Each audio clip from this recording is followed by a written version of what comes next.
প্রিয় এসএসসি পরীক্ষার্থীবৃন্দ, আমি মোহাম্মদ হারুনুর রশিদ তোমাদের এসএসসি পরীক্ষায় ইংরেজি প্রথম পত্রের বিষয়ে একটি সাজেশন দিব। সকল বোর্ডের জন্য আশা করি তোমরা এই সাজেশনটি ফলো করলে কমন পাবে এবং পরীক্ষায় ভালো ফলাফল করতে পারে।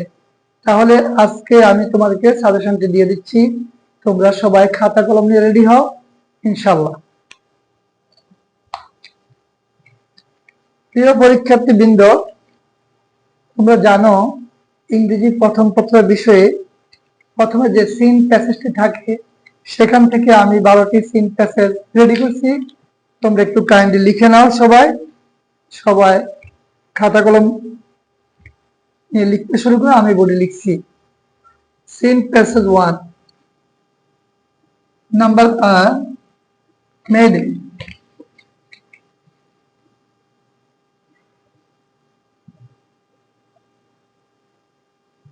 May first enter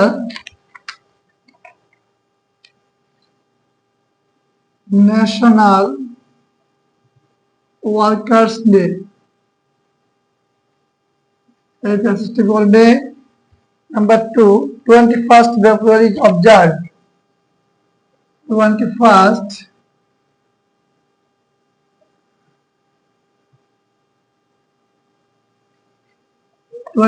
February is observed. এখানে দুইটি প্যাসেজ রয়েছে তোমাদের বইতে, তবে এইটা একটু বেশি করে পড়বে। 26 March, number C, 26 March is our Independence Day. প্যাসেজটি পড়বে কোশ্চেন নাম্বার 1 এবং 2 এর জন্য। তারপর হচ্ছে today there are many jobs, number D, today there are many jobs, এই প্যাসেজটি পড়বে। Number E, Meherjan lives in a slum, Meherjan lives in a slum. Number 8, human can neither change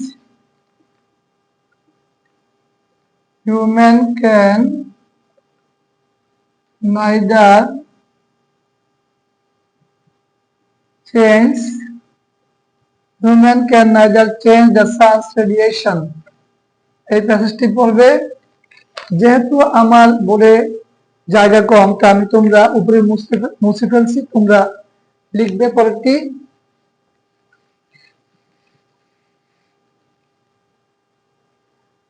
number জি, জয়নুল আবেদিন, এই প্যাসেজটা পড়বে। Number H, mother Theresa, Mother Teresa.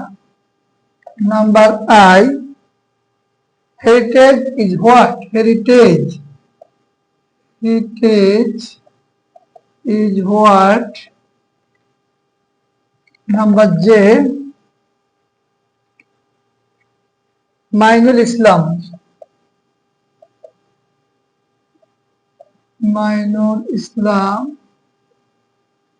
is a qualified farmer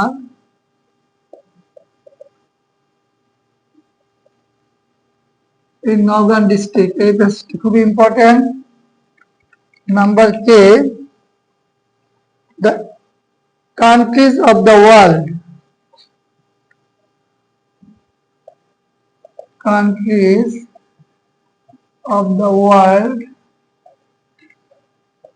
Number L, the internet technology,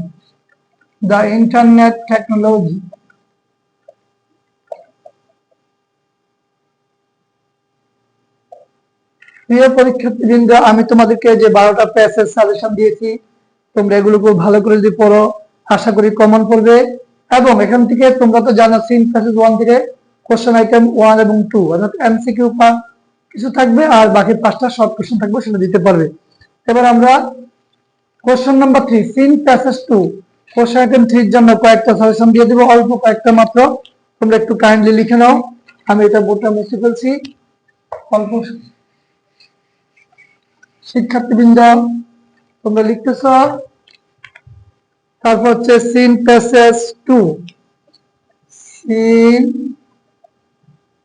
passage 2, question item 3, question item হচ্ছে 3।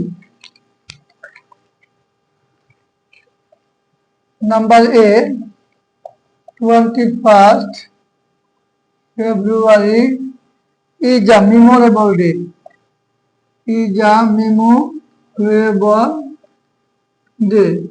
এখানে একটি কথা না বললে নয়, সেটি হচ্ছে পরীক্ষার্থীবৃন্দ, তার আগে 21 February দুইটা প্যাসেজ আছে, যেহেতু 1 নম্বরে একটা দিয়েছে, 2 নম্বরটা তোমরা এটা আবার নাম্বার 1 থাকতে পারে। তারপর হচ্ছে ফিশ পপুলেশন, এটা বোর্ডে অন্তত 10 বার এসেছে। Fish population, fish population. Number C air pollution, air pollution. Number D many people go to cities, many people go to cities. Number E in a speech at the 19th Congress, in a speech at the 19th Congress, at the 19th Congress, অর্থাৎ এই স্পিচটা দিয়েছিলেন ভারতের প্রয়াত রাষ্ট্রপতি APJ Abdul Kalam. সেই প্যাসেজটি পড়বা। Number a very very important passage, scientist have identified, scientists have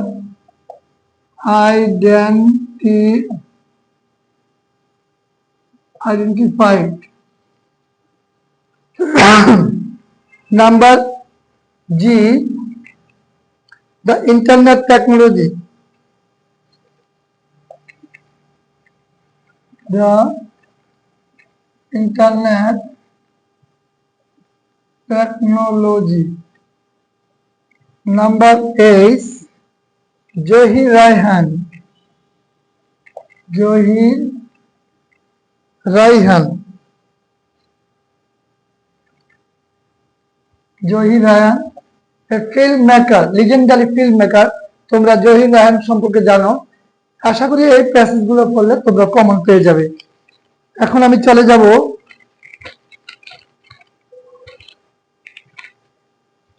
unseen passage. Unseen প্যাসেজের দুইটা question থাকবে, একটা হচ্ছে ইনফরমেশন ট্রান্সফার, একটা সামারি। অর্থাৎ question item passage number 3, question item 4 and 5।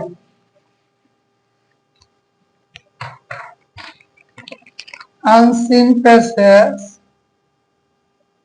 unseen passage, question item 4 and 5। 4 হচ্ছে information transfer আর 5 হচ্ছে summary. অর্থাৎ তোমাকে এই আনসিন প্যাসেজ থেকে কিছু ইনফরমেশন ট্রান্সফার করতে হবে এবং তার সামারি লিখতে হবে 5 নম্বরে।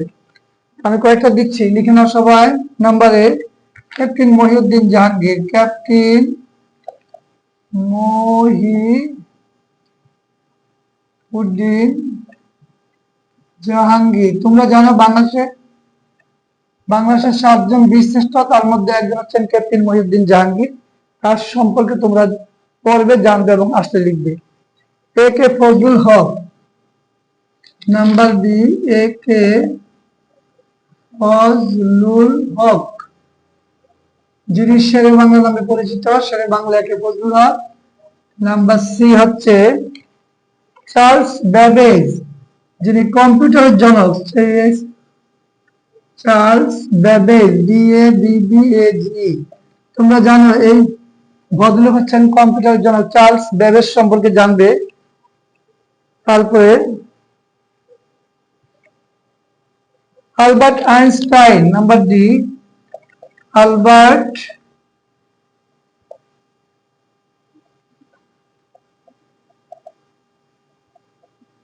তোমরা জানো একজন বিজ্ঞানী, যিনি একজন বিশ্বের একজন বিখ্যাত বিজ্ঞানী আলবার্ট আইনস্টাইন, যার সূত্র হচ্ছে E=mc² সূত্র আবিষ্কার করছেন।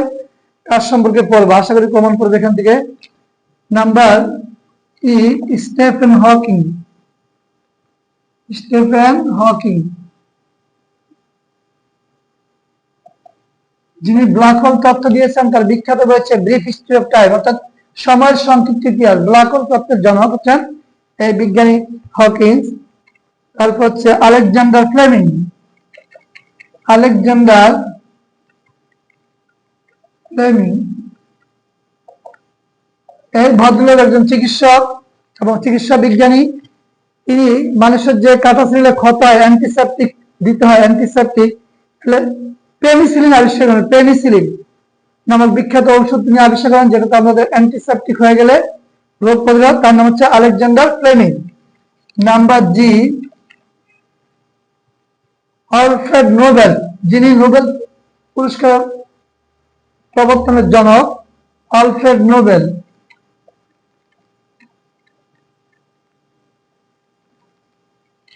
নাম্বার জি, আমরা ওদের তিনটা নাম দিব।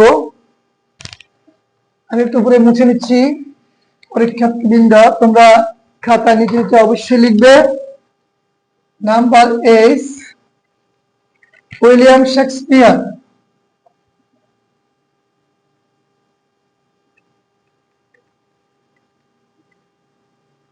তোমরা জানো এই ভদ্রলোক উইলিয়াম শেক্সপিয়ার, যার জন্ম হয়েছিল ইংল্যান্ডে, তাকে বলা হয় বার্ড অফ অ্যাভু, চারণ কবি বলা হয়। এই ভদ্রলোকের যে জন্ম না হয়তো ইংরেজ সাহিত্য আজ থেকে প্রায় 600 বছর পেছনে থাকতো। তার সম্পর্কে জানবা এবং আসলে লিখবা। তারপরে একজন বিজ্ঞানী, নাম্বার ইউরি গ্যাগারিন।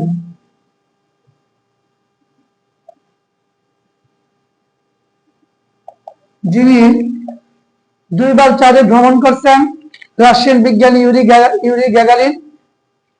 এই কটা প্যাসেজ প্র্যাকটিস করলে যদি কমন এখান থেকে নাও আসে, তবুও তোমরা যেটা আসুক পারবে, আশা করি এখান থেকে কমন করে যাবে। আমরা চলে যাব আর দ্বিতীয় হচ্ছে এই প্যাসেজ, অর্থাৎ কোশ্চেন আইটেম 4 এবং 5, অর্থাৎ 4 হলে ইনফরমেশন ট্রান্সফার, 5 হলে সামারি। এই প্যাসেজগুলো পড়লে আশা করি কমন পাবে। এবার আমরা চলে যাব ম্যাচিং। ম্যাচিং এর কোনো সাজেশন নাই, তবে আমি যে বেসগুলো দিব সেগুলো আগে জানতে হবে কি কি বিষয়ের উপর ভিত্তি করে ম্যাচিং থাকতে পারে। পরবর্তীতে আমি এই ভিডিওর পরে অতি শীঘ্রই ম্যাচিং কিভাবে লিখতে হবে এবং রিঅ্যারেঞ্জিং কিভাবে করতে হবে সেই সম্পর্কে ভিডিও দেব। তার আগে ম্যাচিং কোনো সাজেশন হবে না, তবে ম্যাচিং এর ভিত্তিগুলো আমি বলবো। Question item 6, matching.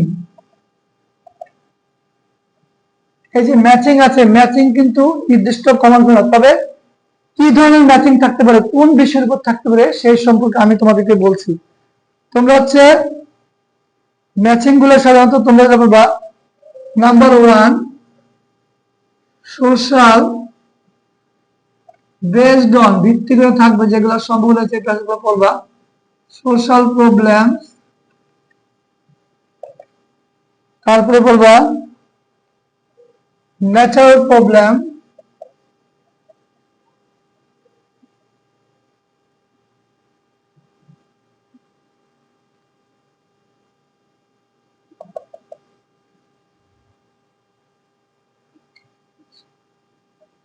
Medical or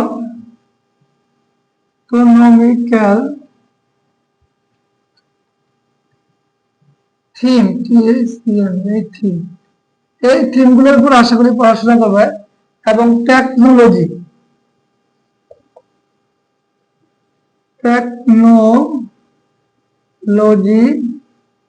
development. Matching নির্দিষ্ট থাকবে না, তবে ম্যাচিং সাধারণত যে বেসগুলোর উপর ভিত্তি করে আসে, সেগুলো সমাজের যে বিভিন্ন অসঙ্গতি আছে, সমস্যা আছে, সেগুলো সম্পর্কে পড়বা। তোমরা ইতিমধ্যে টেস্ট করে বিভিন্ন স্কুল কলেজগুলো সলভ করছে আশা করছি, তো ওই নিয়ে হুবহুব থাকবে না, তবে সেগুলা করবা। ন্যাচারাল প্রবলেম, সামাজিক যে সমস্যাগুলো আছে, প্রাকৃতিক সমস্যাগুলো দেখবে। মেডিকেলের কোনো উন্নতি, চিকিৎসা ব্যবস্থার উন্নতি, সেগুলো সম্পর্কে ইকোনমিক্যাল থিম সম্পর্কে পড়বা এবং টেকনোলজিক্যাল ডেভেলপমেন্ট ম্যাচিং কমন হবে। রিঅ্যারেঞ্জিং, আমি নাম্বার 7 রিঅ্যারেঞ্জিং কমন আশা করি পড়ে যাবে, তবে আমি কয়েকটা দিয়ে দিচ্ছি, তোমাদেরকে একটু লিখে নাও। মুছে ফেললাম পরীক্ষার্থীবৃন্দ, কয়েকটা রিঅ্যারেঞ্জিং আমি দিচ্ছি, তোমরা এগুলা প্র্যাকটিস করবে। নাম্বার কোশ্চেন আইটেম 7 থাকে rearranging.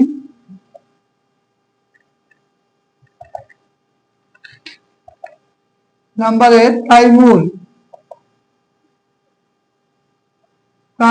Was one of the, তোমরা জানো তাইমুর মানে তৈমুর লং, যিনি একজন বিখ্যাত বিজেতা বিশ্বের মধ্যে ছিল, তার সম্পর্কে টেস্ট করা আছে, তোমরা পড়ে নিবা। নাম্বার বি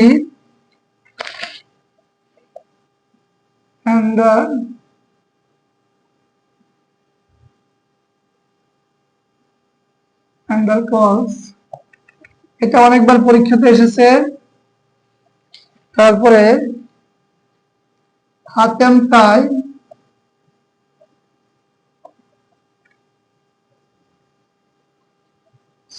সাদি,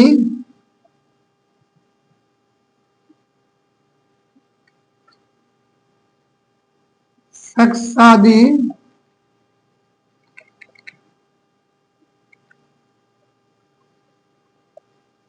গ্রেট পোয়েট ফেরদৌসি,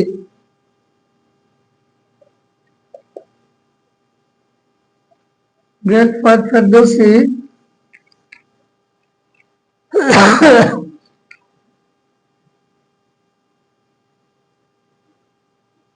হচ্ছে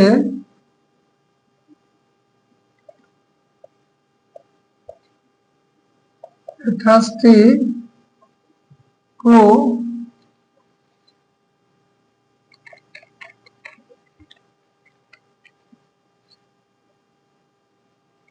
লুই পাস্তুর। পাগলা কুকুরে কামড় দিলে যে জলাতঙ্ক রোগটি হয়, সেটার জন্য বিসিজি টিকা ফ্রান্সের যে বিজ্ঞানী আবিষ্কার করেন হচ্ছে লুই পাস্তুর, তার সম্পর্কে বলবে। এরকম ভাবে তোমরা কিছু প্র্যাকটিস করবে। এখানে মাত্র আমি 7টি দিয়েছি, তোমরা আরো কিছু টেস্ট বিভিন্ন স্কুলে, জেলা স্কুলগুলোতে টেস্ট করে আসছে, সেখান থেকে একটা পড়ে নিবি, আশা করি কমন করবে। এখন মোস্ট ইম্পর্টেন্ট হচ্ছে তোমাদের প্যারাগ্রাফ। আমি মাত্র 11টি প্যারাগ্রাফ দিব, আশা করি তোমরা কমন পেয়ে যাবে। একটু লিখে নাও শিক্ষার্থী বন্ধুরা।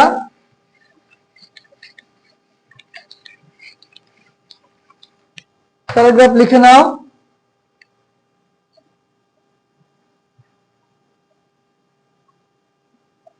এই প্যারাগ্রাফগুলো ভালো করে পড়বে। Number A, winter morning, winter morning. Number B, high school magazine, high school magazine অথবা your school magazine. Number C, high school library,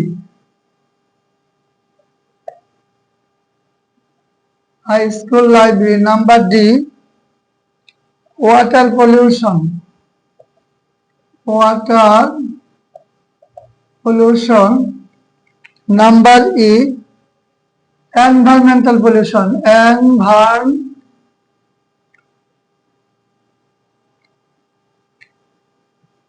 environmental pollution, পরিবেশ দূষণ। Number F, a village doctor.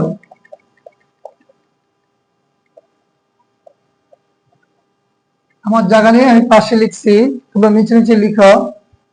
Number H, the life of a rickshaw puller. Number G, the life of a rickshaw, cooler, number 8 a tea stall.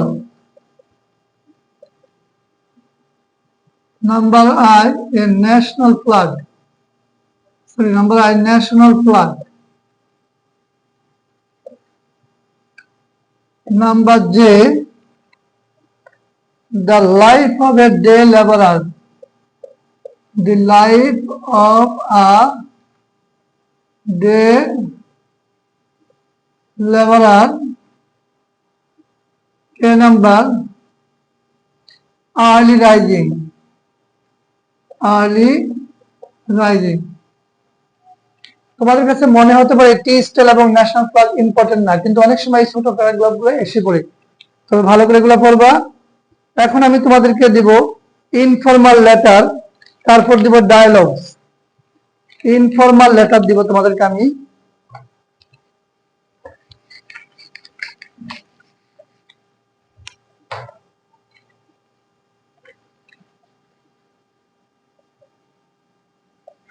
Informal letters.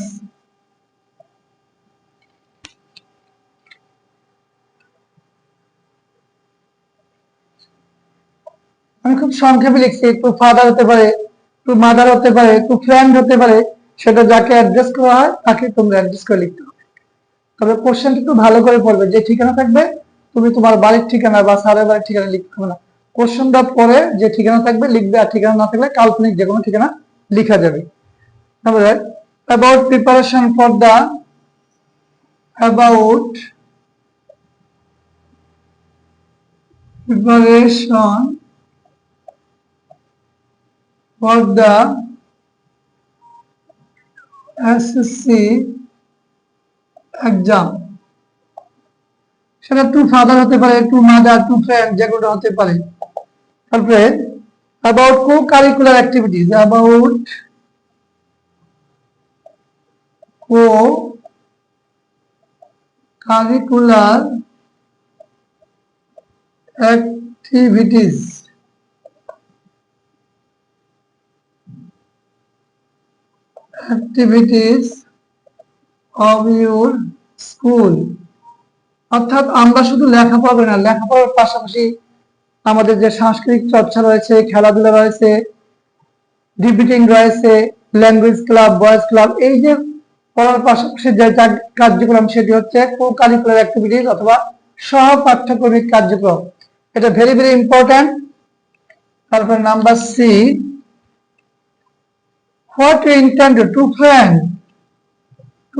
or to father, what you intend or wished, intend মানে ইচ্ছে করে, intend or wish to do after the SSC exam. তোমার বন্ধুকে লিখা হতে পারে, পিতাকে হতে পারে, মাতাকে হতে পারে, যে তুমি এসএসসি পরীক্ষা করে রেজাল্টে 2 মাস 60 দিন সময় থাকে, এই সময়টা তুমি কি করবা, কি কাজে লাগাবা। এই যে write a letter to your friend, what you intend to do, তুমি কি করতে চাও after the SSC exam. SSC পরীক্ষা করে তুমি যে 60 দিন সময় পাবা রেজাল্টের আগ মুহূর্তের মধ্যে, এই সময়টা তুমি কিভাবে কাজে লাগাতে চাও, এনে তোমার বন্ধুকে একটি চিঠি করো, তোমার বাবাকে একটি চিঠি লেখো। তারপরে thanking your friend for the birthday, হ্যাঁ friend he or she thank you, তুমি তোমার বন্ধুর, তোমার জন্মদিনে তোমার বন্ধু তোমাকে গিফট দিয়েছে, এখন তাকে তুমি ধন্যবাদ দিয়ে একটি চিঠি লিখবে। আমি উপরে লিখছি মুছে, যে তোমার জায়গা কম, তোমরা নিচে নিচে লিখবে অবশ্যই। Number D number, thanking your friend for sending, পাঠানোর জন্য, বার্থডে গিফট ফর ইউ, তোমার বন্ধুর জন্মদিনে তোমাকে একটি গিফট দিয়েছে, তুমি তাকে ধন্যবাদ দিয়ে একটি চিঠি লিখবে। তারপর হচ্ছে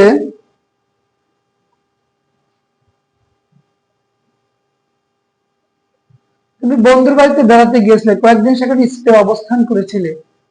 তোমার বন্ধুর বাবা মা তোমাকে তোমার চেয়ে অর্থাৎ আপন সন্তানের মতো দেখেছে, তাকে ভালোবাসা দিয়েছে, তার সাথে আচরণ করেছে, ভালো ভালো খাওয়া দাওয়া করিয়েছে।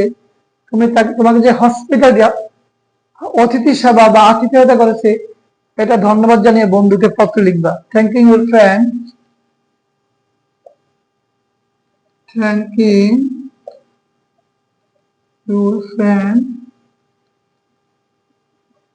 For his hospitality.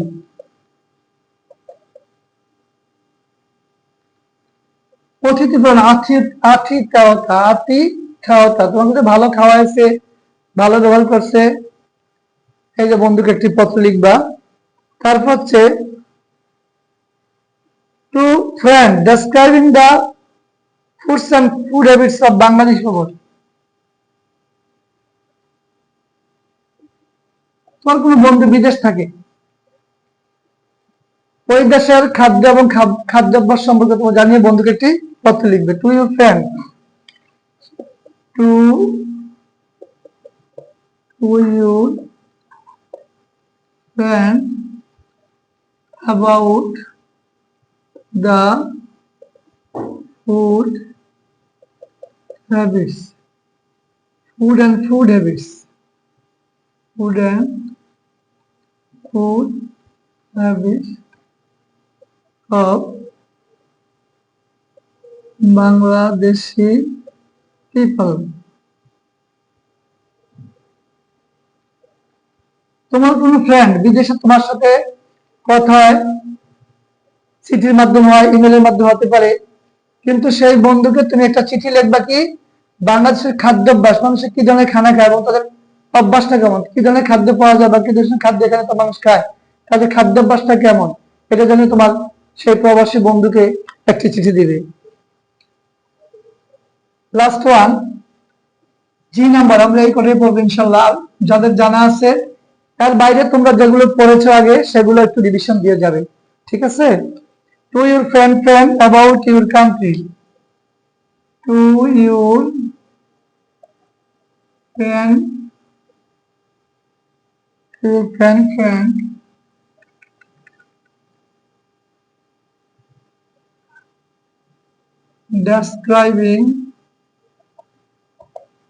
describing about your country। এই কটা লেটার তোমরা পড়বে এবং এর সাথে তোমরা যেগুলো আগে পড়া আছে তোমাদের সেগুলো তোমরা পড়বে, কারণ সেগুলো বাদ দিবে না। আশা করি এখান থেকে কমন করবে, যে আমার অভিজ্ঞতা থেকে বলছি। এবার আমি তোমাদের কিছু ডায়লগ দিব। প্রিয় পরীক্ষার্থীবৃন্দ, আমি তাদের ডায়লগ গুলো লিখে দিচ্ছি, যে ডায়লগ গুলো বেশি ইম্পর্টেন্ট তোমরা আমার ডায়লগ গুলো লিখে নাও বা ভিডিও থেকে সংগ্রহ করে নিবে।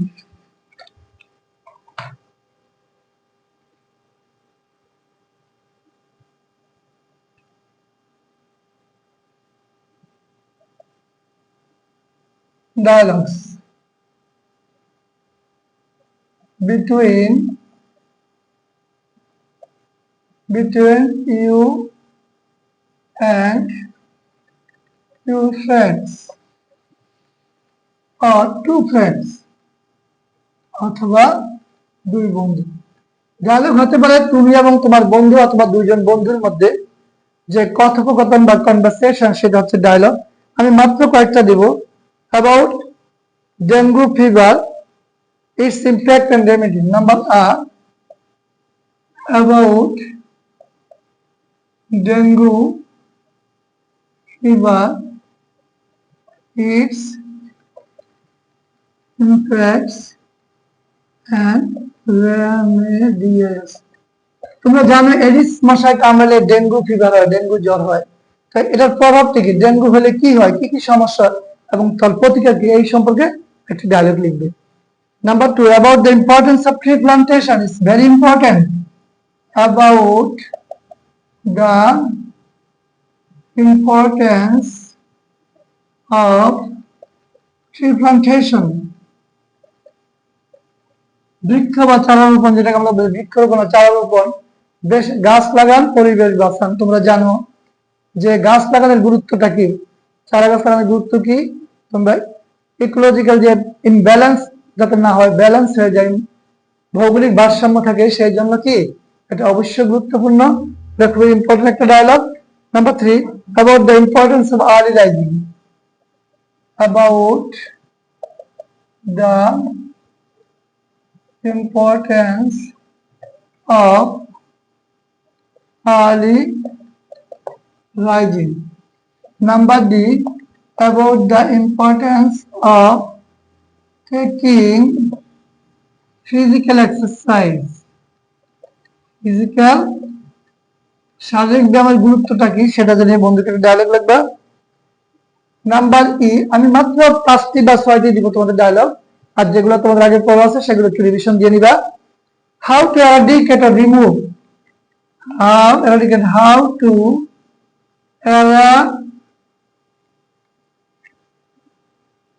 eradicate দূর করা, or remove একই কথা। এই যে রিমুভ মানে দূর করা, eradicate মানে দূর করা। রিমুভ illiteracy,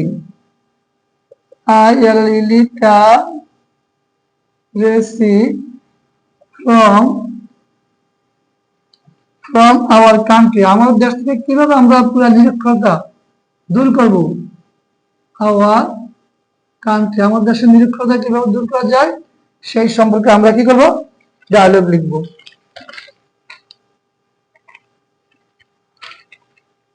আমরা কয়েকটা দিব।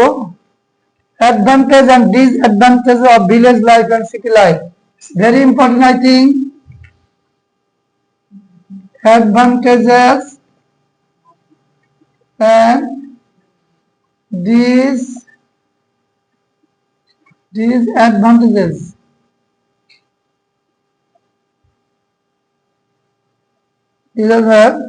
of village life and city life, of village life and city life. তোমরা জানো গ্রামীণ জীবনের যেমন কিছু সুবিধা অসুবিধা আছে, ঠিক তেমনি ভাবে শহর জীবনের কিছু সুবিধা অসুবিধা আছে।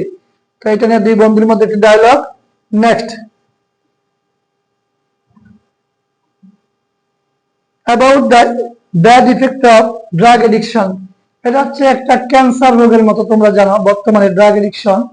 তো এটার ব্যাড ইফেক্টটা কি, ক্ষতিকর প্রভাবটা কি, সে সম্পর্কে একটা ডায়লগ দিচ্ছি। Number G, number about the bad effect of drug addiction, মাদকাসক্তির কুফল। এই যে ড্রাগ এডিকশন সেটা যে কতটা ভয়াবহ তোমরা জানো। তোমরা ডায়লগ গুলো পড়বে এবং সাথে যেগুলো আগে রিভিশন দেওয়া আছে এক দুবার করে রিভিশন দিয়ে নিবে, আশা করি এখান থেকে কমন পড়বে। এবার তোমরা একটা graph and chart, graph and চার্টের যে ভিত্তি যেগুলো আসবে আমি কয়েকটা দিয়ে দিচ্ছি তোমাদেরকে। গ্রাফ এন্ড চার্ট,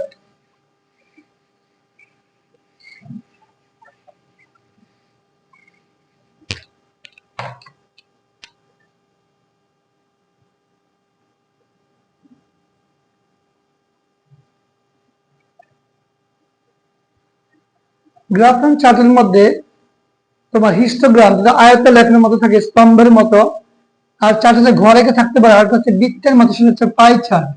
যেটা সার্কেল সেটাকে বলে কি, পাই চার্ট। বিভিন্ন অংশ দেওয়া থাকে এটা বলে পাই চার্ট। আর এভাবে থাকতে পারে বিভিন্ন তথ্য, সেটা হচ্ছে শুধু চার্ট। আর যেটা স্তম্ভের মতো এরকম,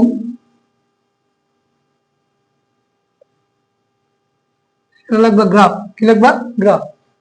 তো এগুলা অনেক স্টুডেন্টরা কি করে, এটা ইলাস্ট্রেট করতে হবে, হাইলাইট করতে বলে, তারা বসে বসে ছবিটা এঁকে দেয়।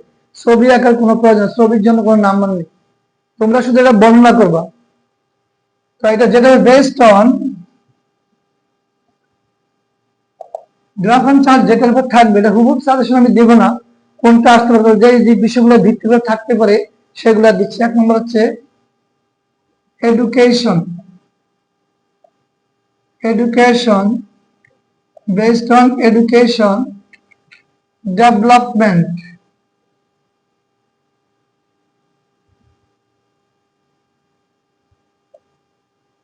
Development, economical condition, poverty line, বা পভার্টি দরিদ্র সীমা। এই বিষয়গুলো একটু খেয়াল করা। আমাদের শিক্ষা ব্যবস্থা, আমাদের উন্নয়নের কি অবস্থা, আমাদের অর্থনীতির কি অবস্থা, তারপরে আমাদের দরিদ্র সমাজ কি অবস্থা, এই বিষয়গুলোর ভিত্তি করে তোমরা সেটা প্রমাণ করবে। প্রিয় শিক্ষার্থীবৃন্দ, যারা ইংরেজি প্রথম পত্র আর কয়েকদিন পরেই তোমরা পরীক্ষা অ্যাটেন্ড করবে, আমি যে সাজেশনটা দিয়েছি আশা করি তোমরা সাজেশনটা ফলো করবে এবং ভালো করে অনুযায়ী পড়বে এবং প্র্যাকটিস করবে। পাশাপাশি তোমরা যদি আগে কোনো পড়ে থাকো যেগুলা, সেগুলো একটু এক নজর দেখে দিবে, দেখে নিলে তোমরা ভালো করতে পারবে। আশা করি সবাই এ প্লাস পাবে, এই আশাবাদ ব্যক্ত রেখে আজকের মতো এখানেই শেষ করছি। আল্লাহ হাফেজ।